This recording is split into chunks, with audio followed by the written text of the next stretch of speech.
दोस्तों नमस्कार, जोहार। चले जानते हैं झारखंड सूबा की ताज़ा खबरों को, लेकिन उससे पहले अगर आपने अभी तक इस चैनल को सब्सक्राइब नहीं किया तो सब्सक्राइब कर लें, जिससे कि आपको झारखंड सूबा की ताज़ा खबर रोजाना मिलती रहे। सबसे पहली बड़ी खबर, झारखंड हाईकोर्ट से भी हेमंत सोरेन को लगा झटका। कहा कि मुख्यमंत्री की याचिका जो है वो सुनने लायक नहीं है। झारखंड हाईकोर्ट ने सीएम हेमंत सोरेन को झटका दिया है और मुख्यमंत्री हेमंत सोरेन की याचिका ये कहते हुए खारिज कर दिया कि मुख्यमंत्री की याचिका सुनने लायक ही नहीं है। सुप्रीम कोर्ट के बाद झारखंड हाईकोर्ट से भी मुख्यमंत्री हेमंत सोरेन को ये झटका लगा है। झारखंड हाईकोर्ट ने मुख्यमंत्री की ओर से दायर क्रिमिनल रीट याचिका को खारिज किया। मामले की सुनवाई हाईकोर्ट के चीफ जस्टिस संजय कुमार मिश्र और जस्टिस आनंद सेन की खंडपीठ में हुई। अगली बड़ी खबर की बात करें तो झारखंड में त्योहार को लेकर पुलिसकर्मियों की छुट्टियां रद्द। गृह सचिव ने दिए हैं निर्देश। झारखंड में आने वाले त्योहार के दौरान सुरक्षा व्यवस्था के मुद्दे को लेकर गृह सचिव अविनाश कुमार ने डीजीपी सहित पुलिस मुख्यालय के अधिकारियों के साथ बैठक की। पुलिस मुख्यालय में एक दिन पहले हुई सभी जिलों के साथ डीजीपी की बैठक में सामने आए बिंदुओं पर विस्तार से जानकारी ली गई और खुद को प्रदेश की विधि व्यवस्था के मुद्दे पर अपडेट किया गया, ताकि प्रस्तावित मुख्यमंत्री की समीक्षा की बैठक में कोई कमी न रह जाए।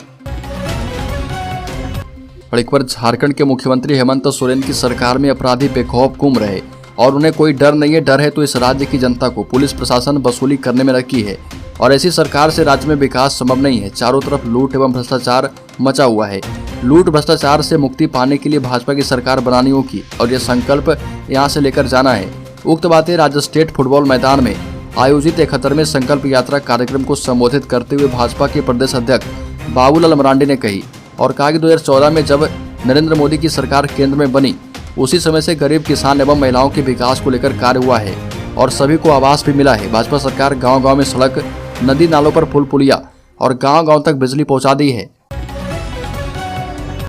और एक बार झारखंड के कृषक मित्र 5 अक्टूबर से सत्ताधारी विधायकों और मंत्रियों के आवास पर धरना दे रहे हैं। उनकी 5 मांगे हैं जिनको लेकर वो प्रोटेस्ट कर रहे हैं। बता दें कि झारखंड प्रदेश कृषक मित्र महासंघ के बैनर तले राज्य भर के 14,000 से अधिक कृषक मित्र अलग अलग जिले में सत्ताधारी दलों के विधायकों के क्षेत्रीय आवास पर आमरण अनशन कर रहे और वेतनमान की मांग कर रहे कृषक मित्रों का आरोप है कि कई तरह की सरकारी योजनाओं को धरातल पर उतारने में सहायक की भूमिका निभाने के बावजूद सेवा के 13 वर्ष के बाद भी उन्हें सिर्फ कॉपी कलम बैग के लिए प्रति माह सिर्फ 1,000 रुपये दिया जाता है। बड़ी खबर, याचिका खारिज होने पर बीजेपी ने साधा हेमंत सोरेन पर निशाना। कहा कि ईडी के समक्ष जरूर जाए मुख्यमंत्री। मुख्यमंत्री हेमंत सोरेन को हाईकोर्ट से झटका लगा है और कोर्ट ने ईडी के समन मामले में उनकी याचिका खारिज कर दी है, जिसके बाद अब बीजेपी हेमंत सोरेन पर निशाना साधने लगी है।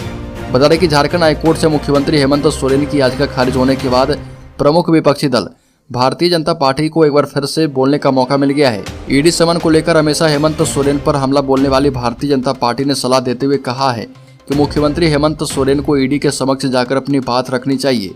झारखंड बीजेपी के मीडिया प्रभारी शिवपूजन पाठक ने कहा कि झारखंड हाईकोर्ट के ताजा फैसले के बाद यह स्पष्ट हो गया है कि ईडी के द्वारा भेजे जाने वाले समन से मुख्यमंत्री को कोई राहत मिलने वाली नहीं है। ऐसे में मुख्यमंत्री हेमंत सोरेन ईडी के समक्ष जाकर अपनी बातों को रखें और इसी में भलाई है। बल्कि दुर्गा पूजा से पहले मुख्यमंत्री हेमंत सोरेन ने की है बैठक। बोले किसी सूरत में पर्व त्योहार में नहीं हो उपद्रव। झारखंड के मुख्यमंत्री हेमंत सोरेन ने दुर्गा पूजा एवं अन्य पर्व त्योहारों को देखते हुए विधि व्यवस्था को लेकर वरीय अधिकारी के साथ बैठक की और इस बैठक में इस दिशा निर्देश दिए हैं। मुख्यमंत्री ने सभी जिलों के उपायुक्तों और पुलिस अधीक्षकों से कहा कि पर्व त्योहार शांतिपूर्वक संपन्न हो, कहीं हिंसा या उपद्रव की घटना नहीं हो। आप सभी इसे सुनिश्चित करें।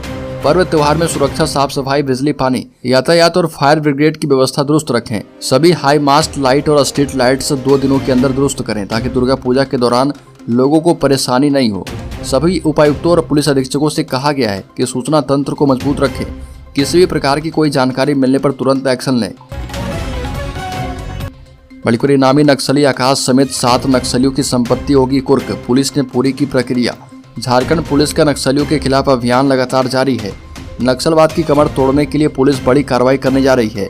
खबरों के मुताबिक पुलिस 1 करोड़ के इनामी नक्सली असीम मंडल उर्फ आकाश समेत 7 नक्सलियों की संपत्ति कुर्क करेगी। झारखंड पुलिस अब नक्सलियों की संपत्ति को कुर्क करने जा रही है और इसको लेकर पुलिस ने सारी प्रक्रियाएं पूरी कर ली है। मीडिया रिपोर्ट्स के मुताबिक झारखंड पुलिस 1 करोड़ की इनामी नक्सली असीम मंडल उर्फ आकाश समेत 7 नक्सलियों की संपत्ति कुर्क करेगी और इस बाबत ग्रामीण क्षेत्र के एसपी ऋषभ गर्ग ने बताया कि असीम मंडल समेत अन्य नक्सलियों की संपत्ति कुर्क करने की तैयारी शुरू है। बड़ी खबर पश्चिमी सिंहभूम जिले के नक्सल प्रभावित गोइलकेरा थाना क्षेत्र में पुलिस और नक्सली के बीच भीषण मुठभेड़ हो गई। दोनों तरफ से कई राउंड गोली चलने की सूचना है। हालांकि इस घटना में पुलिस को अच्छी सफलता मिली है। कई नक्सलियों के घायल होने की बात कही जा रही है। इस घटना की अभी तक आधिकारिक पुष्टि नहीं हो पाई है और घटना के संबंध में जानकारी के मुताबिक नक्सलियों के खिलाफ पुलिस की चल रही आर पार की लड़ाई में गोइलकेरा थाना क्षेत्र में पुलिस की नक्सलियों के साथ भीषण मुठभेड़ हो गई और दोनों तरफ से घंटों चली मुठभेड़ में पुलिस को सफलता मिली है।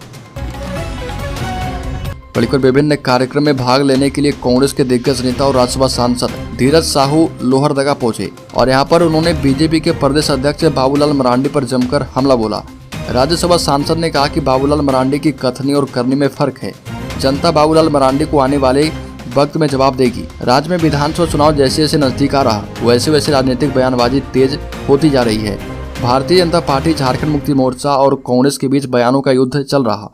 एक दूसरे पर गंभीर आरोप लगाए जा रहे बाबूलाल मरांडी लगातार मुख्यमंत्री हेमंत सोरेन पर हमलावर हैं। बाबूलाल मरांडी के द्वारा मुख्यमंत्री हेमंत सोरेन को एक न एक दिन होटवार जेल जाने को लेकर दिए जा रहे बयानों के बीच कांग्रेस के दिग्गज नेता और राज्यसभा सांसद धीरज प्रसाद साहू ने कड़ा पलटवार किया है और जोरदार हमला बोलते हुए कहा कि यह तो वक्त बताएगा कि कौन जेल जाएगा, परंतु इतना तय है कि बाबूलाल मरांडी की कथनी और करनी में काफी फर्क है।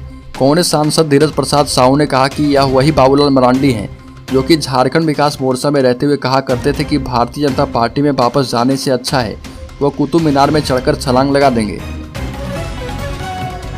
एक और बड़ी खबर की बात करें तो झारखंड के 8,95,000 गरीबों को 6 माह से नहीं मिली चीनी।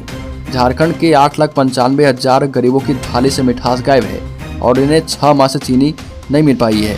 दुर्गा पूजा में इन्हें चीनी मिलने की उम्मीद नहीं है। राष्ट्रीय खाद्य सुरक्षा अधिनियम से जुड़े अंत्योदय परिवार के प्रति परिवार 1 किलोग्राम चीनी अनुदानित दर पर उपलब्ध करवाई जाती है और वर्तमान में इस योजना का संचालन रिवॉल्विंग फंड से किया जा रहा। झारखंड राज्य खाद्य एवं असैनिक आपूर्ति निगम लिमिटेड की ओर से अप्रैल 2023 से चीनी खरीद के लिए निविदा निकाली गई थी। इसके लिए कंपनी का चयन भी कर लिया गया था। इस बीच चीनी का बाजार मूल्य बढ़ गया। इसके बाद सप्लायर कंपनी ने JSFC के साथ एग्रीमेंट ही नहीं किया। बड़ी खबर ईडी के समन को चुनौती देने वाली सीएम की याचिका खारिज होने पर कांग्रेस झारखंड मुक्ति मोर्चा ने दी प्रतिक्रिया। कहा कि सर्वोच्च न्यायालय जाने का विकल्प खुला हुआ है। झारखंड हाईकोर्ट से मुख्यमंत्री हेमंत सोरेन की याचिका खारिज होने के बाद फिर से सियासत तेज है। राजनीतिक आरोप प्रत्यारोप का दौर शुरू है और मामले में झारखंड मुक्ति मोर्चा और कांग्रेस ने अपनी प्रतिक्रिया दी है। ईडी के समन को चुनौती देने वाली मुख्यमंत्री हेमंत सोरेन की याचिका को झारखंड उच्च न्यायालय ने खारिज कर दिया है और इस पर प्रतिक्रिया देते हुए झारखंड कांग्रेस के प्रदेश महासचिव राकेश सिन्हा ने कहा कि महागठबंधन को न्यायालय और न्यायिक व्यवस्था पर पूरा भरोसा है। यह ठीक है कि झारखंड उच्च न्यायालय से महागठबंधन के नेता और मुख्यमंत्री हेमंत सोरेन को राहत नहीं मिली है, लेकिन अब सुप्रीम कोर्ट जाने का विकल्प खुल गया है। राकेश सिन्हा ने कहा कि उच्च न्यायालय का फैसला शिरोधार्य है और अब विधि विशेषज्ञों की सलाह लेकर सुप्रीम कोर्ट जाएंगे। बड़ी खबर झारखंड में अवैध तरीके से प्रैक्टिस कर रहे 4,000 से ज्यादा डॉक्टरों के खिलाफ राज्य मेडिकल बोर्ड हुआ सख्त, जारी किया जाएगा नोटिस। झारखंड राज्य मेडिकल बोर्ड अब आधुनिक चिकित्सा का इलाज करने वाले उन डॉक्टरों को नोटिस जारी करेगा जिन्होंने अपना रजिस्ट्रेशन किसी दूसरे राज्य में करवाया है और झारखंड में मरीजों का इलाज कर रहे हैं। झारखंड राज्य मेडिकल बोर्ड के रजिस्ट्रार डॉक्टर विमलेश सिंह ने कहा कि नियम के मुताबिक दूसरे राज्य में रजिस्ट्रेशन करवाने वाले ऐसे डॉक्टरों के लिए राज्य में मरीजों का इलाज करना वैध नहीं है।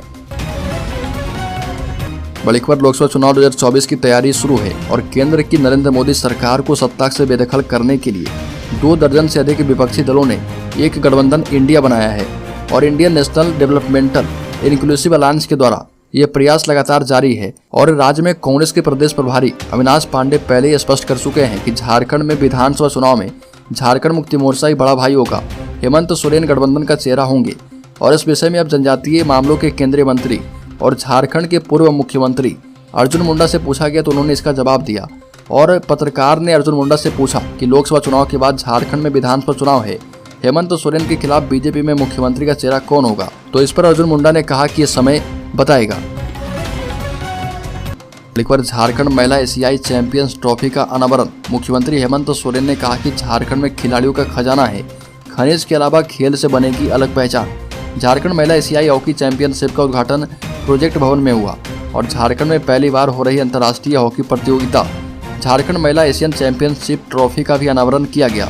प्रोजेक्ट भवन द्वितीय तल्ला ध्रुवा रांची में झारखंड के मुख्यमंत्री हेमंत सोरेन और विश्व हॉकी महासंघ के अध्यक्ष दादू तैयब इकराम झारखंड के खेल मंत्री हफीजुल अंसारी द्वारा किया गया और खेल का आयोजन 27 अक्टूबर से 5 नवंबर तक चलेगा और यह देश में पहली बार हो रहा।